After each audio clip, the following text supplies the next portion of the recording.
Bismillahirrahmanirrahim. Alhamdulillah ve salatu vesselamu ala Resulillah sallallahu aleyhi ve sellem. Allah Teala'ga hamd ve sanolarimiz bo'lsin. Rasululloh sallallohu alayhi vasallamga durud va salovatlarimiz bo'lsin.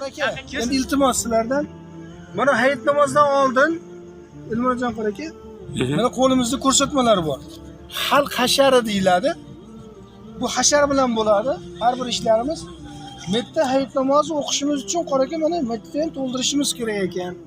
Keyin mana Umidjonga ham tayinlab endi o'zlaringiz aytasizlar endi qoraka.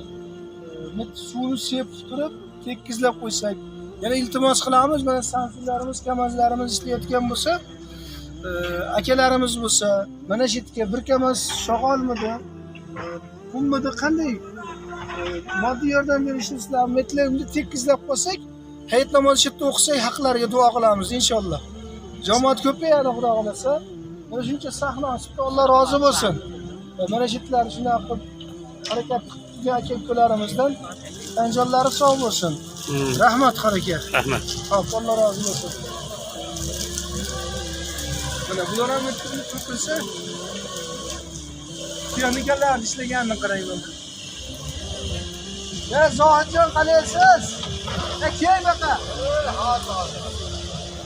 Zohidjon aka. Mana shu yerga o'zingiz buguncha bilan shiftasiz mana qancha ishlarimizni o'zingiz bilasiz. Ukajon rahmat. Alloh rozi bo'lsin sizdan.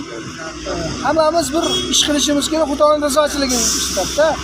Xudo olsa xalq rozi bo'ladi, shetlarni tekislar, namoz qillarimiz duo qiladi. Alloh rozi bo'lsin. Mana qo'shnimiz opa ham xursand. Rahmat.